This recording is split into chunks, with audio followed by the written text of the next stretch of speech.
Honorable Chairman, of the Waqf Amendment Bill 2025 and the Mussalman Waqf Repeal Bill 2025 as passed by Lok Sabha. Motion moved. You want to say something? Yeah. Okay. माननीय सभापति जी, इस महत्वपूर्ण विधेयक लेकर के जब मैं सदन में आया हूं, मैं चर्चा जब प्रारंभ कर रहे हैं तो कुछ बातें शुरू में ही मैं रखना चाहता हूं ताकि डिबेट का स्तर भी अच्छा रहे, ऊंचा रहे, सदन का गरिमा भी बनाए रखे और तर्क सामने में आए और इस महान राज्यसभा के सदन में बहस जो है वो सार्थक रूप से हो और इस बिल को हम सब मिलकर के पारित करें। आदरणीय सभापति महोदय जी, ये ज्वाइंट पार्लियामेंट्री कमेटी जब बने हैं उसके बारे में मैं अभी जिक्र करूंगा। उससे पहले, कमेटी बनने से पहले कई लोगों ने कहा कि इसका कंसल्टेशन जितना होना चाहिए था हुआ नहीं है। मैं इतना जरूर बताना चाहता हूं कि जब हम ये वक्त संशोधन बिल लेके आए और जेपीसी बनाया, उससे पहले हमारे अल्पसंख्यक मामलों का मंत्रालय ने व्यापक रूप से देश भर में जितने स्टेक होल्डर्स हैं, राज्य सरकारों से, माइनॉरिटी कमीशंस होते हैं स्टेट में, वक्फ बोर्ड होते हैं और वहां के ऑफिसर्स और इंटेलेक्चुअल कम्युनिटी से, धार्मिक संस्थाओं में जो लोग प्रतिनिधि करते हैं, कई लोगों से बातचीत करने के बाद ये बिल तैयार करके हमने इस सदन में पेश किया, पार्लियामेंट में पेश किया। फिर उसके बाद में ज्वाइंट कमेटी का गठन हुआ और राज्यसभा और लोकसभा से सदस्य मिलकर के जो काम किया है, मैं सदन पे ऑफिशियली मैं अपना बात को दर्ज करना चाहता हूं कि ये जेपीसी ने जो काम किया है, इससे ज्यादा पूर्व में जितने भी जेपीसी बने हैं, इतना लंबा, इतना व्यापक काम आज तक नहीं हुआ है। कुल मिलाकर के 284 संगठन, स्टेक होल्डर्स, अलग अलग क्षेत्र के लोगों ने जेपी के समक्ष आकर के अपने बातों को रखा, ज्ञापन सौंपा और 97 लाख से भी ज्यादा, अब छोटा मोटा पत्र को मिलाकर के 1 करोड़ से ज्यादा हमारे देश के लोगों ने ज्ञापन सौंपा है और अपना मत को जेपीसी और मंत्रालय को दिया है। तो किसी बिल को सदन में चर्चा करने से पहले 1 करोड़ से ज्यादा सुझाव मिलना, ये भी अपने आप में ऐतिहासिक है। विचार विमर्श राज्य सरकारों से भी हुए और साथ साथ में कल लोकसभा में बहुत लंबी चर्चा हुई और देर रात यानी कि आज सुबह बिल पास करके राज्यसभा में आया। मैं मानता हूं कि ठीक है, हमारा मेंबरों ने कहा है कि संशोधन देने के लिए समय मिलना चाहिए था, लेकिन सबने ये एग्री किया है कि आज जो सुबह हमारा मेंबर ने सवाल उठाया, चेयरमैन साहब ने कहा है कि ये हम लोगों ने बिजनेस एडवाइजरी कमेटी में ये तय किया कि आज ही इसको यहाँ चर्चा करना है। ज्वाइंट कमेटी ने 10 शहरों में मुंबई, अहमदाबाद, हैदराबाद, चेन्नई, बेंगलुरु, गुवाहाटी, भुवनेश्वर, पटना, कोलकाता और लखनऊ में जाकर के अपना पूरा वहां समय भी दिया है और आज मैं कमेटी के हर एक मेंबर को भी धन्यवाद देना चाहूंगा। बाकी जो इस बिल में बोलने वाले हैं उनको धन्यवाद, मैं जब जवाब दूंगा आखिरी में तो मैं जवाब देते समय धन्यवाद जरूर मैं रखूंगा। सर, हर व्यक्ति, मैं तो इस सदन में एक मंत्री के रूप में बोल रहा हूं, लेकिन साधारण रूप से ये एक्सपेक्ट करता है कि कोई अच्छा काम करेगा तो उसका तारीफ भी जरूर होगा और खास करके उन लोगों से तारीफ ज्यादा मिलेगा जिसका इच्छा को मैं पूरा कर रहा हूं। इसलिए सभापति महोदय जी, 1976 में जब वक्फ इंक्वायरी रिपोर्ट को पेश किया गया था, वो कमेटी किसने बनाया था सर? कांग्रेस सरकार ने कमेटी गठन किया, वक्त इंक्वायरी कमीशन बिठाया। कमीशन ने जब रिपोर्ट पेश किया, बहुत लंबा रिपोर्ट है, मैं जो यहाँ रेलेवेंट है उसको कोट करता हूं। Misuse by mutawallis and the inquiry committee called out the Mutawalis misusing the authority and power and proposed for steps to be taken to improve the functioning of the Waqf। ये सबसे पहले report आया। उसके बाद में दूसरा जिक्र किया कि इतना केसेस वक्फ प्रॉपर्टी को लेकर के बना हुआ है, लिटिगेशन इतना ज्यादा लंबित है, इसको सरल करने के लिए सरकार को कदम उठाना चाहिए। उसके बाद सचर कमेटी बनी। सचर कमेटी का रिपोर्ट 2006 में पेश किया गया। उसका मुख्य अंश सचर कमेटी ने जो कहा, एक तो जो वक्फ बोर्ड है उसको स्ट्रेंथन किया जाना चाहिए, और ये पुराना सिस्टम में चल रहा है, डिजिटल होना चाहिए। साथ साथ में सचर कमेटी ने कहा कि उस समय 4.9 लाख वक्फ प्रॉपर्टी है इस देश में, आज तो बढ़ गया, उस समय 2006 में, और 4.9 लाख वक्फ प्रॉपर्टी जो रजिस्टर्ड वक्फ प्रॉपर्टी है, उनका टोटल इनकम सिर्फ 163 करोड़ पर एनम था, 160 करोड़। और उसी समय सचर कमेटी में यह भी कहा, टिप्पणी भी किया और सुझाव भी दिया, अगर वो 4.9 लाख प्रॉपर्टी को अगर एफिशिएंटली मैनेज करते उस समय का मार्केट रेट से, तो भी 12,000 करोड़ हर साल इनकम जनरेशन होता। तो 12,000 करोड़ होना चाहिए था, लेकिन 163 करोड़ जनरेशन हुआ है।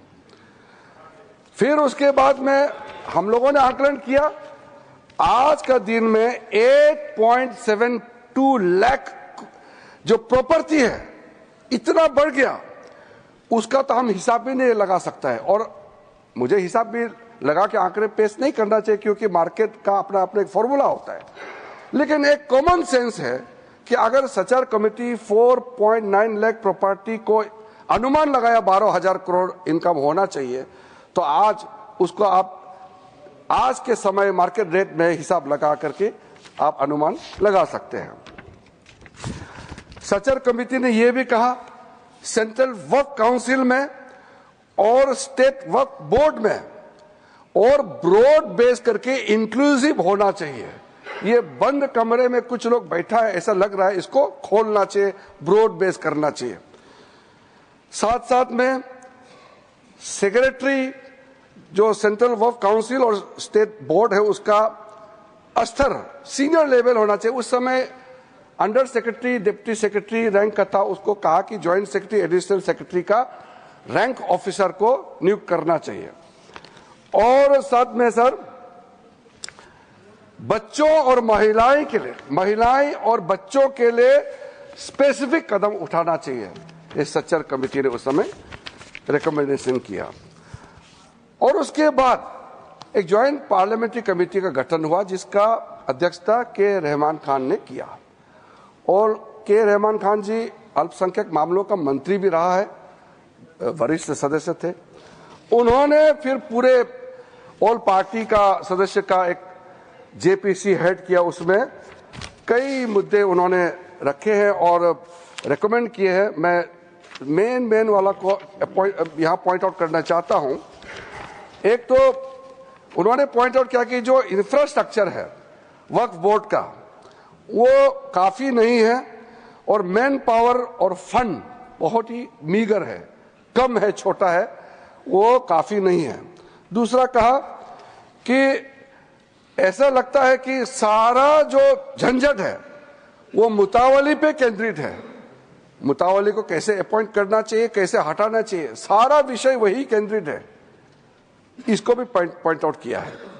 फिर डॉक्यूमेंटेशन के बारे में और सर्वे के बारे में वक्फ प्रॉपर्टी और लीगल जो सेटअप होना चाहिए वक्फ को लेकर के, इसके बारे में भी computerisation of Waqf board, central data bank होना चाहिए, इसका भी उस समय का जेपीसी ने कहा। म्यूटेशंस, रेवेन्यू रिकॉर्ड और to adopt sound and acceptable financial and budgetary practices, इसका भी सुझाव दिया। और फिर लीज करने का जो वक्फ प्रॉपर्टी को किस तरीके से लीज होना चाहिए, इसका भी सुझाव दिया है। जितना ये 3 कमेटी रिपोर्ट्स सचर कमेटी को मिलाते हुए जो जो मुख्य रिपोर्ट रिकमेंडेशन किया है, सर मैं आपके माध्यम से सदन को बताना चाहता हूं, वो सारा रिकमेंडेशन रिपोर्ट्स को हम लेकर के आज ये बिल लेकर के, अमेंडमेंट बिल लेकर के इस सदन में आया है। इसलिए ये तीनों कमेटी, ये कांग्रेस सरकार में जो दूसरे और तीसरे कमेटी तो यूपीए सरकार थे, लेकिन शुरू वाला तो प्योर कांग्रेस गवर्नमेंट था। तो मैं मुख्य रूप से कांग्रेस पार्टी को और उसके जो सहयोगी दल है, मैं अपील करना चाहता हूं कि आज जो बड़ा कदम माननीय प्रधानमंत्री जी के नेतृत्व में हमने ये 2025 का वक्फ संशोधन बिल लेके आया है, तो आपका ही सोच विचार को आप जो पूरा नहीं कर पाया, उसको पूरा करने का हिम्मत नरेंद्र मोदी जी सरकार ने लेके आया है, तो आप जरूर समर्थन करना चाहिए। आदरणीय अध्यक्ष महोदय जी, कई लोगों का हमने स्टेटमेंट सुना है, टेलीविजन में भी और कल दूसरे सदन में भी। ये कोई नया कदम तो हम नहीं उठा रहे हैं, इतिहास सबका मालूम है। संक्षेप में 1894 में जो प्रिवी काउंसिल ने वक्फ अल औलाद, जो बच्चों के लिए वक्फ क्रिएट करते हैं, उसको इनवैलिडेट करने के लिए एक ऑर्डर पास किया था, जो बाद में जाके बड़ा विषय बना। मुसलमानों का बड़ा दल गया, अपील किया ब्रिटिश हुकूमत के साथ, तब जाकर के 1913 में द मुसलमान वक्फ वैलिडेशन एक्ट को पहले बार औपचारिक तौर पर कानून के रूप में इस देश में शुरू हुआ। फिर 1923 में मुसलमान वक्फ एक्ट पास किया गया, जो केंद्रित किया है अकाउंटिंग और ट्रांसपेरेंसी को लेकर के। फिर मुसलमान वक्फ वैलिडेटिंग एक्ट 1930 पास हुआ, जो है reinforcing the legal validity of family auqaf. इस तरीके से शुरुआत हुआ। फिर हमारा देश आजाद हुई। उसके बाद 1954 में वक्फ एक्ट पारित हुआ, जिसमें स्टेट वक्फ बोर्ड्स का गठन का प्रावधान वहां से शुरू हुआ। फिर उसके बाद में 1959, 1964, 1969 और 1984 में वक्फ एक्ट 1954 को फिर से संशोधित करके यहां से पास हुआ, और 1995 में सबसे ब्रॉड बेस बिल फाइनली जो आया, जिसको आज हम अमेंडमेंट कर रहे हैं, जिसमें ट्राइब्यूनल गठन का प्रावधान रखा गया। सेंट्रल वक्फ काउंसिल, जो आज के दिन में मैं उसका अध्यक्ष के रूप में काम कर रहा हूं, उसका गठन हुआ। फिर जो वक्फ जिसका इनकम 5 लाख से ज्यादा है, उसमें एग्जीक्यूटिव ऑफिसर अपॉइंट होना चाहिए, यह प्रावधान शुरू हुआ है।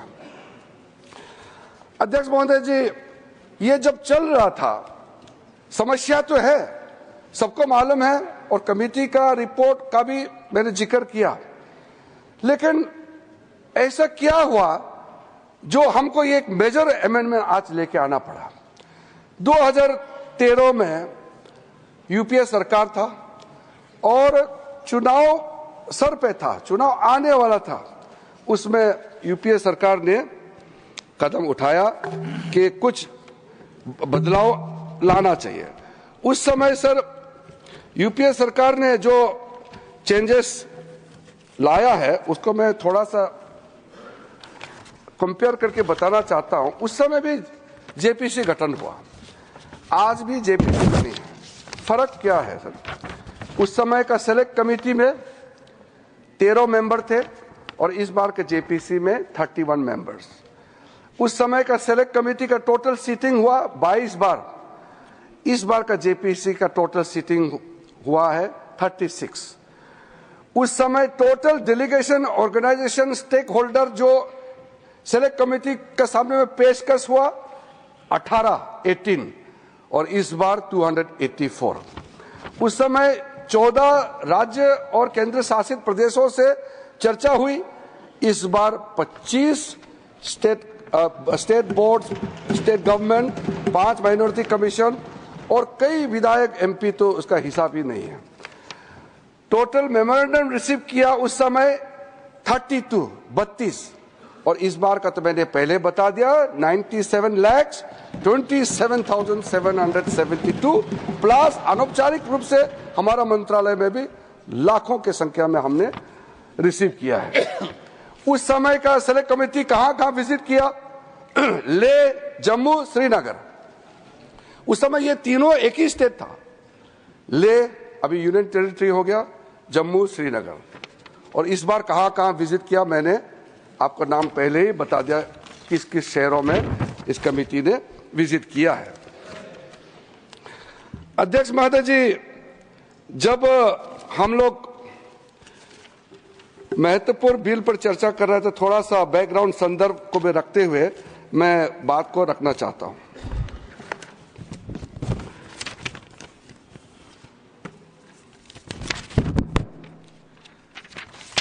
अध्यक्ष महोदय जी,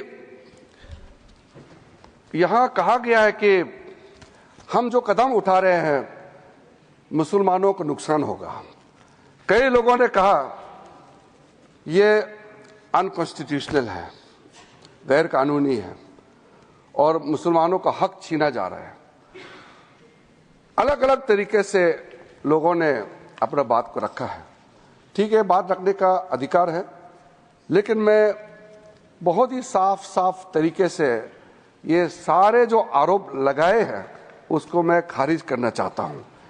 सर, सबसे पहले ये जो वक्फ प्रॉपर्टी होता है, इसका मैनेजमेंट, इसका क्रिएशन और इसका बेनिफिशियरी ये नॉन मुस्लिम के अलावा कोई और किसी के पास हो ही नहीं सकता है। मुस्लिम के पास ही रहेगा, कोई नॉन मुस्लिम इसमें हस्तक्षेप नहीं कर सकता है।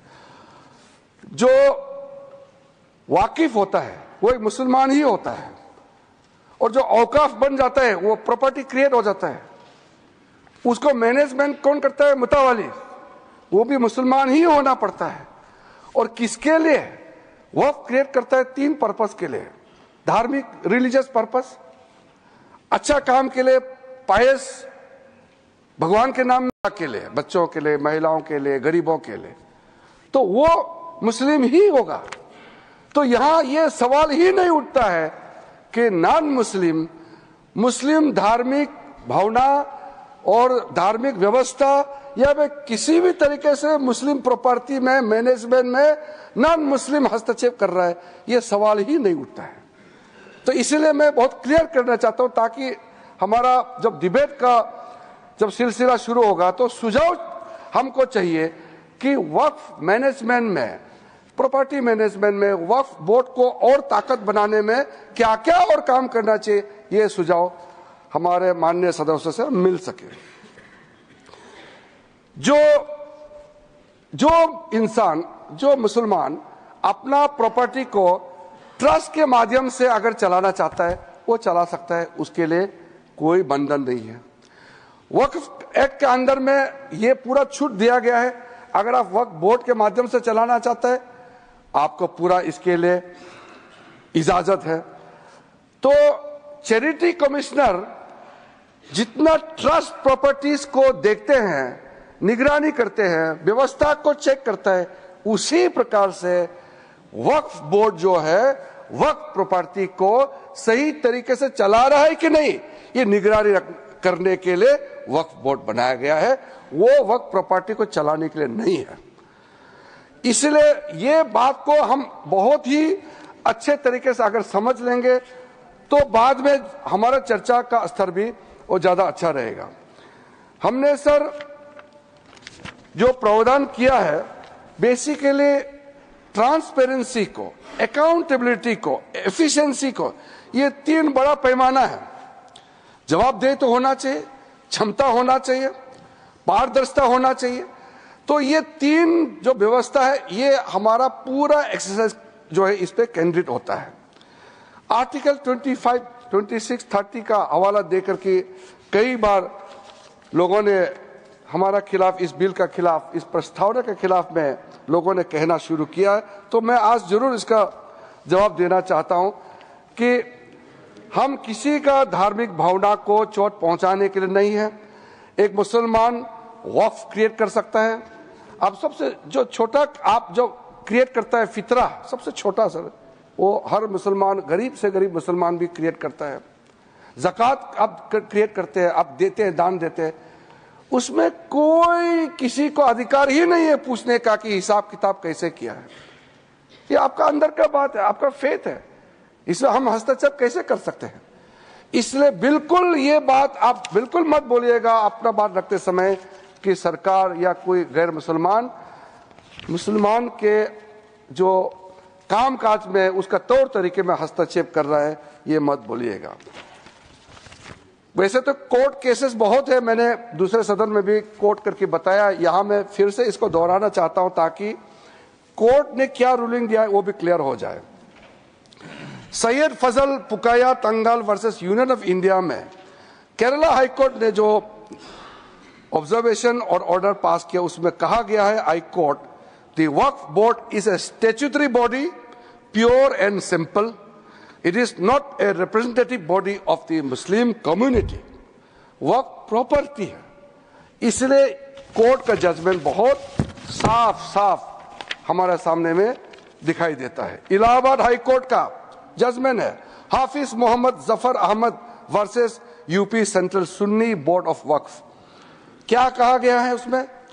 High court, a mutawali's right is purely a right of management of the property and is not a proprietary right. The duties of a mutawali are purely of a secular character. His duties are not of a religious character. इसलिए मुतावालिस को ऊपर में निगरानी रखने के लिए वक्फ board बनाया गया है।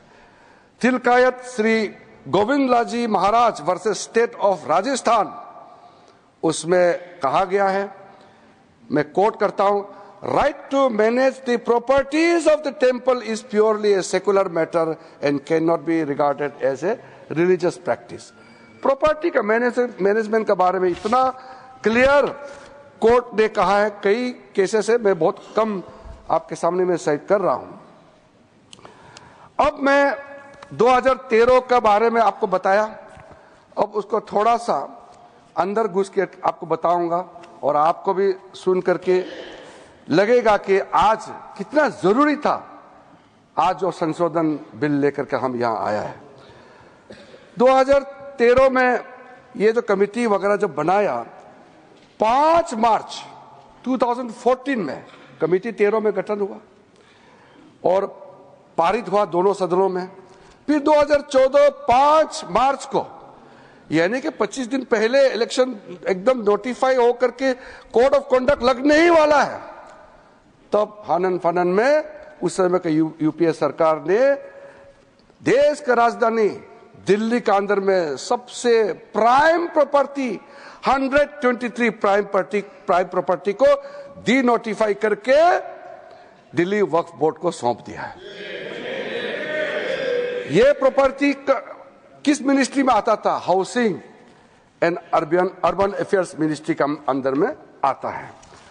तो आप सोच के देखिए, 1970 से केस चल रहा था और पेंडिंग है, कोर्ट को निर्णय करने दीजिए, वो पेंडिंग है। और ये सीजीओ कॉम्प्लेक्स वगैरह आप नाम सुनेंगे, लिस्ट बाद में मैं दे दूंगा। प्रॉपर्टी को सीधा सीधा एक झटके में आपने हैंडओवर कर दिया। उसके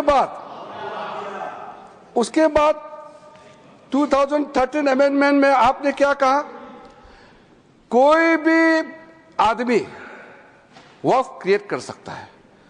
वक्फ क्रिएट करना, जो मैंने बताया, चैरिटेबल रिलीजियस पायस पर्पस के लिए एक मुसलमान अल्लाह के नाम में क्रिएट करता है। अब उसको बदल करके यूपीए सरकार ने यह कह दिया कि कोई भी आदमी वक्फ क्रिएट कर सकता है। तो हमने इसको चेंज करके पुराना 1995 का प्रावधान के साथ मिला करके साथ हमने ये कहा, now in the proposed amendment only persons practising Islam for more than 5 years can dedicate waqf. ये हमने क्लियर कर दिया है ताकि इसमें कोई डाउट का कोई गुंजाइश ना हो कि वक्फ क्रिएट कौन कर सकता है। उस समय वक्फ बोर्ड में एक मुसलमान का अंदर में भी कई सेक्ट है, सुन्नी है, शिया है, आगा खानी से, दाऊदी बोरा से, पसमंदा है, बहुत लोग हैं। लेकिन यूपीए सरकार ने कह दिया, हाँ ये डिस्प्यूट करते हैं कई लोग, ये तो दरगाह वाले भी कहते हैं कि कुछ लोग कहते हैं कि तुम लोग मुसलमान ही नहीं है। इस तरह का क्लेम पे मत जाइए। क्लेम यहां इस्लाम का स्कॉलर भी बहुत होगा, जानकारी लोग भी बहुत है, लेकिन मैं ये नहीं कह रहा हूं कि आप जो कह रहे हैं, मैं जो कह रहा हूं वो सत्य है। मैं क्लेम के बारे में बता रहा हूं कि लोग कहते हैं कि ये मुसलमान नहीं है या ये इस ग्रुप में है, उस ग्रुप में है। मैं यहाँ डेफिनेशन देने नहीं जा रहा हूं। हम सिर्फ ये कह रहे हैं कि हमने जो नया प्रावधान लेके आया उसमें हर वक्फ बोर्ड में मुसलमानों में जो रिकॉग्नाइज्ड सेक्ट है सब मिलकर के वक्फ बनेगा। उसमें सुन्नी भी होगा, शिया भी होगा, और जितने बाकी जो पिछड़े वर्ग है वो भी वक्फ बोर्ड में मेंबर होगा, ताकि सबका इंटरेस्ट का ख्याल रखा जा सकता है। इसमें तो किसी का आपत्ति होने का कोई सवाल ही नहीं होना चाहिए। हम इतना इंक्लूसिव बना रहे हैं। उसके बाद सर, सेंट्रल वक्फ काउंसिल में जो हमने प्रावधान रखा है, ताकि आप भी अच्छा लगे कि हमने कितना आपका पुराने रिकमेंडेशन को ध्यान में रखते हुए प्रावधान रखा है। Out of 22 members in the central Waqf council, not more than 4 will be non-Muslims, including ex-officio members. In that case, the Minister of Minority Affairs. There will be 3 members of Parliament. अब member of parliament तो किसी के धर्म हो सकता है। ये नहीं कहना कि ये इस जाति का एमपी है इसलिए ये मेंबर नहीं हो सकता है। 3 members of Parliament, 10 members from Muslim community, 2 former judges from the Supreme Court or High Court, 1 advocate of national eminence, 4 persons of national eminence from various fields, an additional secretary or joint secretary to the government of India dealing with Waqf matter. जो ministry में concern officer है वही हो सकता है। और out of 10 Muslims 2 members minimum shall be women. 2 महिला सदस्य होना अनिवार्य है। स्टेट वक्फ बोर्ड्स में out of 11 members not more than 3 will be non Muslims. कल किसी ने कहा कि नॉन मुस्लिम मेजोरिटी हो जाएगा, सवाल ही पैदा नहीं होता है। Not more than 3 will be non Muslims, including sir, ये अतिरिक्त नहीं है, including x official members, 1 chairperson, 1 member of parliament, 1 MLA, 4 members from Muslim community, 2 members with professional experience, 1 member from bar council, the joint secretary to the state government dealing with the Waqf matter, जो संबंधित संयुक्त सचिव है। Out of 4 Muslim members 2 shall be women. ये हमने सुनिश्चित किया है। और दूसरा चेंज किया है, कितना जरूरी था। सेक्शन 108A में क्या आपने प्रावधान किया था? ये लिखा गया कि वक्फ का जो प्रावधान है, वक्फ एक्ट का जो प्रावधान है, बाकी देश में जितना कानून बनाया है उसको ऊपर में ये ओवरराइडिंग इफेक्ट होगा, ऐसा प्रावधान रखा। हमने इसको रेशनलाइज किया है। Now in the proposed amendment this provision is been omitted. This facilitates the legal harmonisation of the Waqf act with all other property laws. इस देश में बहुत सारा प्रॉपर्टी लॉज है, ताकि सब में एक समन्वय हो जाए। हार्मोनाइजेशन होना जरूरी है सर। एक कानून दूसरा कानून का सर लड़ाई के लिए नहीं बनाता है, हार्मोनाइज करना बहुत जरूरी है। कॉन्फ्लिक्ट अवॉइड करने में तो आप भी अच्छा लगेगा, इसमें कोई विरोध होने का मुझे कोई कारण नजर नहीं आता है। सर, जो आज हम बिल लेके आया है, एक आप इसको कह सकते हैं नए सवेरा, एक अच्छा सोच के साथ जब हम आए हैं, तो हम बिल का नाम को भी, नाम से तो आपत्ति नहीं होना चाहिए, नाम को हमने अच्छा नाम लेकर के आया है। अब ये नया बिल का नाम होगा, इस एक्ट का नाम हो जाएगा उम्मीद सर, उम्मीद नाम।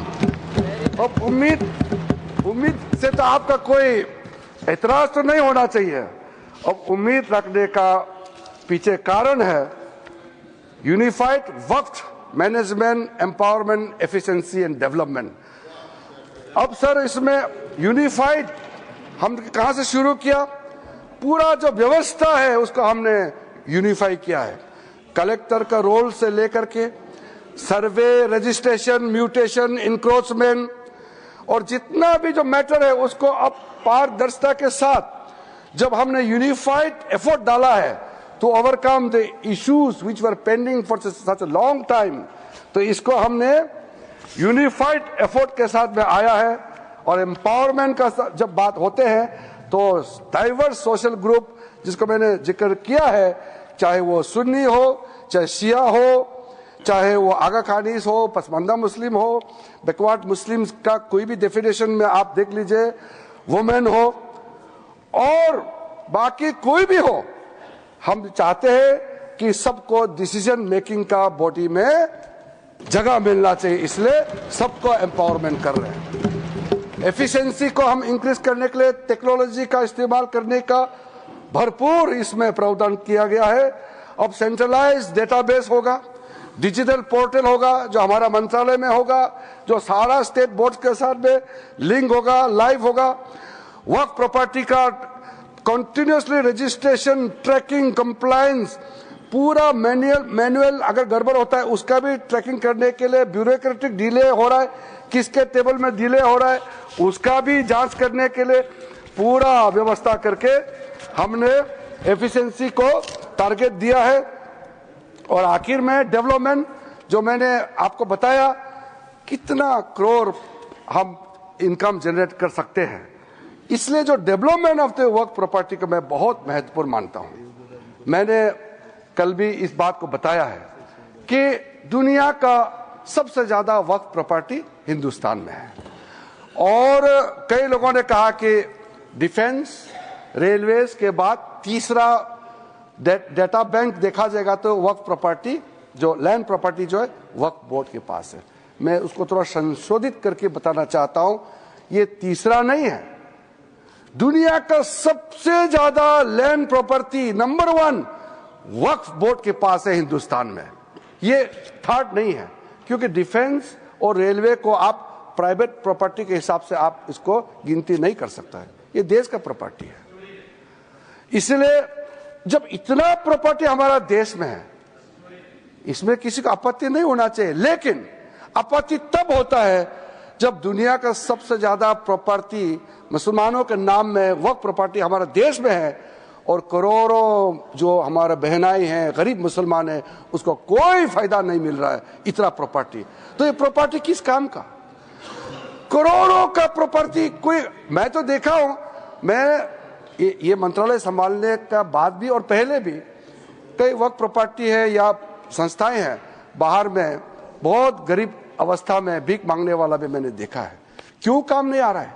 अगर सही तरीके से वक्त प्रॉपर्टी को हम डेवलप करेंगे तो मैं कह सकता हूं अगले 3-4 साल के अंदर में करोड़ों गरीब मुसलमानों का जिंदगी आबाद हो जाएगा। थोड़ा सा अगर आप योगदान करेंगे, सब मिलकर के हम काम करेंगे तो क्यों नहीं कर सकते हैं। इसी मंशा के साथ हम यहां आज इस सदन में आए हैं। हमारा टारगेट जो है बहुत ही क्लियर है। 2013 में दूसरा प्रावधान जो चेंज किया था उसको हम लोगों ने क्या बदलाव किया है वो आप भी हमारा समर्थन करेंगे। वक्फ प्रॉपर्टी जो है ये तो आप जानते ही है, इसको कोई भी प्रॉपर्टी हो उसका एक टाइटल होने के लिए कोई डॉक्यूमेंट चाहिए, कोई रजिस्ट्रेशन चाहिए, कोई प्रूफ तो चाहिए। अगर वक्फ बाय यूजर के नाम में अगर हम वर्बली कह देंगे कि इतने साल पहले, 500 साल पहले हमारा बाप दादा या फलाना फलाना ने ऐसा किया था, ये जमीन ये हमारा वक्फ जमीन है, तो ठीक आप क्लेम कीजिए, मगर कुछ तो दिखाना पड़ेगा सर, कुछ डॉक्यूमेंट होना पड़ेगा। तो वक्फ बाय यूजर ये जो हमने ऐसे आप आर्बिट्ररी नहीं कर सकते है। साथ साथ सेक्शन 40 में वक्फ बोर्ड किसी भी जमीन को अगर क्लेम करता है तो सीधा सीधा वक्फ बोर्ड डिक्लेयर किया जाता था, उसको हमने हटा दिया है। ये बहुत जरूरी था। अदरवाइज इसके बाद अगर आप 2013 में कितना वक्फ प्रॉपर्टी था, आज 2025 में कितना वक्फ प्रॉपर्टी का संख्या में जंप हो गया, तब आप पता चलेगा कि ये सेक्शन का कितना इसका दुरुपयोग किया गया है। लेकिन साथ साथ में हम लोग ने संरक्षण भी दिया है कि वक्फ बाय यूजर में जो वक्फ प्रॉपर्टी ऑलरेडी रजिस्टर्ड है, जो सेटल्ड केस है, हम उसको रेट्रोस्पेक्टिव जाकर के उसको हम छेड़छाड़ नहीं करेंगे। ये प्रोस्पेक्टिव इफेक्ट होगा। हाँ, अगर कोई डिस्प्यूटेड है, कोर्ट में पेंडिंग है, बातचीत चल रहा है, डिस्प्यूटेड है, तो जाहिर सी बात है सर कि कोर्ट का अधिकार को तो हम यहां खत्म नहीं कर सकता है। तो इसीलिए unless the property is disputed, all those land, those property, work property which are registered, which has a proper documentation, they will remain so। और इसका अधिकार राज्य सरकार पर है, वो राज्य सरकार को ही अथॉरिटी दिया है। अब महिलाओं का अधिकार को लेकर के, बच्चों का अधिकार को लेकर के सब कहते हैं। मैंने कहा कि वक्फ औलाद का इतिहास बहुत पुराना है। राइट ऑफ इनहेरिटेंस का आप अलग अलग तरीके से इंटरप्रिटेशन भी करते आए हैं। तो हमने ये सुनिश्चित किया है कि जो विडोज है, जो डिवोर्स वुमेन है, ऑर्फन है, जो यतीम बच्चे हैं, उनके लिए संरक्षण तो होना चाहिए। माननीय सभापति महोदय, तो हमने ये प्रावधान किया है कि जो प्रॉपर्टी मेरा है, अगर मैं एक मुसलमान हूं, मैं वक्फ क्रिएट करना चाहता हूं, लेकिन मैं उसी प्रॉपर्टी को ही वक्फ कर सकता हूं जो मेरा अधिकार है। साथ साथ उस प्रॉपर्टी में जो महिला का अधिकार है उसको मैं छेड़छाड़ नहीं कर सकता हूं। महिला का अधिकार को सुरक्षित रख करके ही मैं अपना मर्जी से मेरा जो अधिकार है उसको हम वक्फ क्रिएट कर सकता है, ताकि कोई महिला ऐसा ना हो कि परिवार में इतना प्रॉपर्टी है लेकिन उसको कोई उसका अधिकार ही ना हो। तो ये सुनिश्चित करना बहुत जरूरी है। इस 21वीं सदी में इतना प्रोग्रेसिव थिंकिंग तो सबको ही होगा। मैं आपको नहीं कह रहा हूं कि आपका ऐसा सोच नहीं है। हम लोग सब एक समानता सोच के साथ आगे बढ़ रहे हैं। 2 मेजर अमेंडमेंट हम जो लेके आया है उसमें भी मैं मानता हूं आप समर्थन करेंगे। एनी मॉन्यूमेंट्स, कई मॉन्यूमेंट्स हमारे देश में protected areas under ancient monuments preservation act 1904 और ancient monuments and archaeological sites and remains act 1958 declared as work properties under this act or under any previous act shall be void।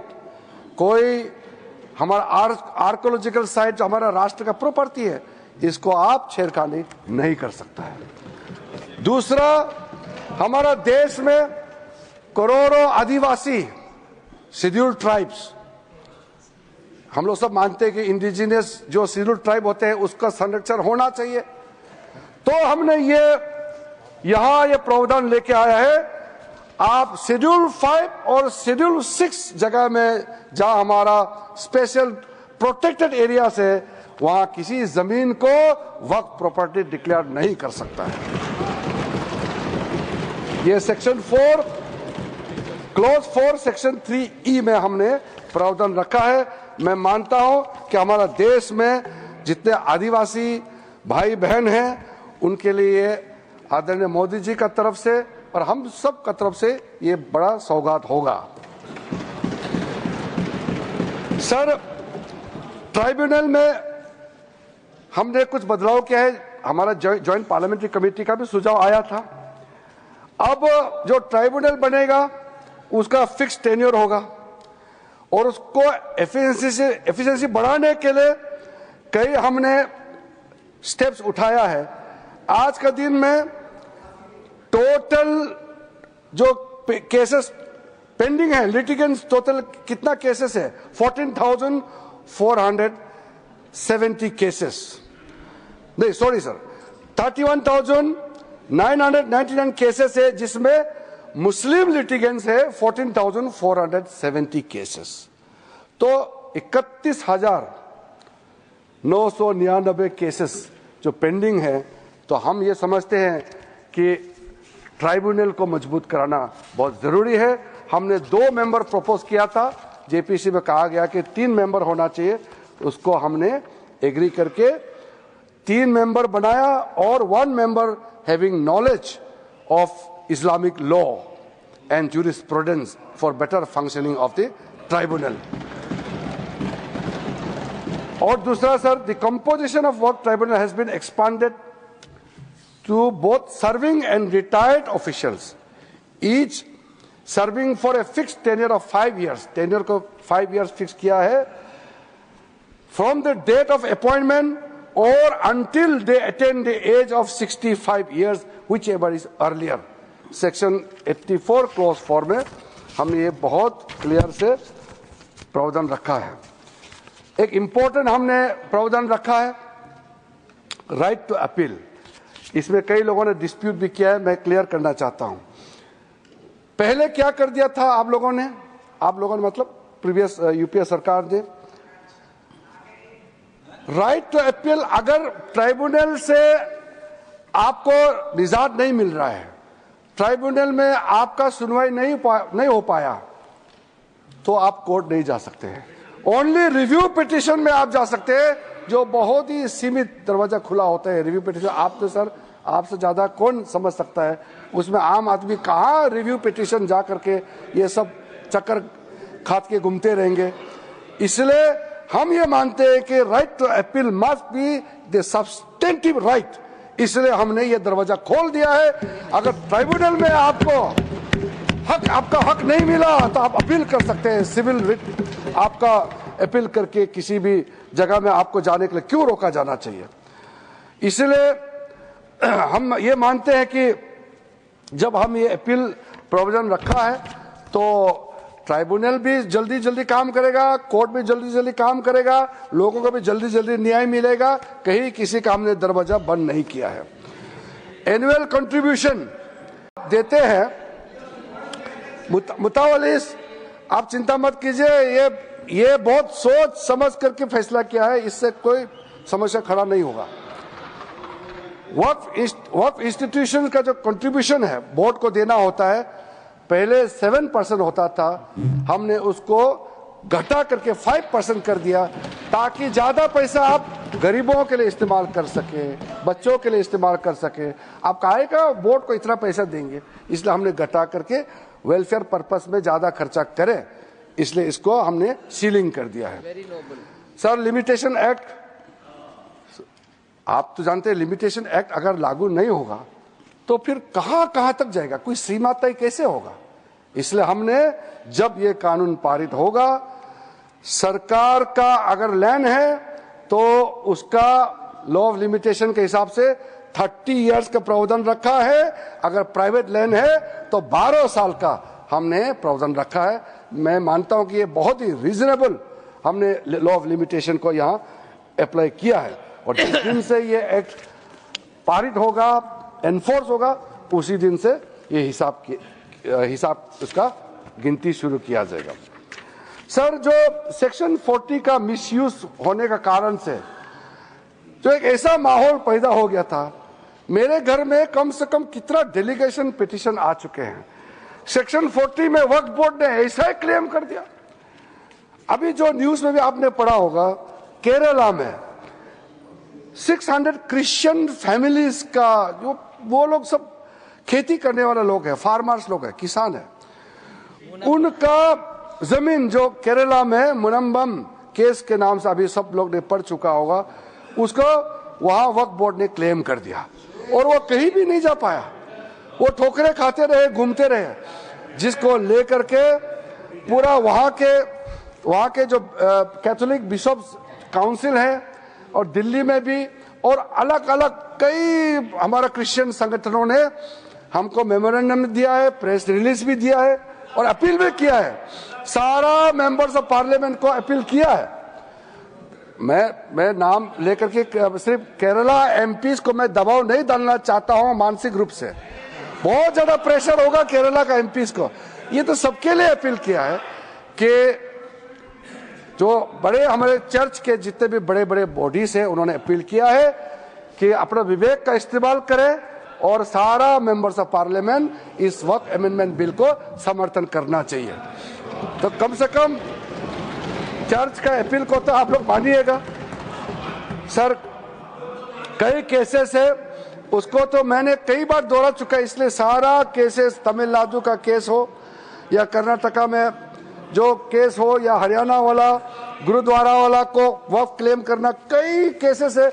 मैं उसको side नहीं करना चाहता हूं क्योंकि संख्या बहुत ज्यादा है। लेकिन सर ये बात तो मैं जरूर कहूंगा क्योंकि हम लोग इस महान सदन में बैठे हैं। 2013 में 123 प्रॉपर्टी को तो उस समय सरकार ने डी नोटिफाई कर दिया था। उसके बाद सर, उसके बाद कई लोगों ने कहना शुरू किया और स्टेटमेंट मीडिया में भी है कि ये पूरा पार्लियामेंट बिल्डिंग भी वक्फ प्रॉपर्टी है।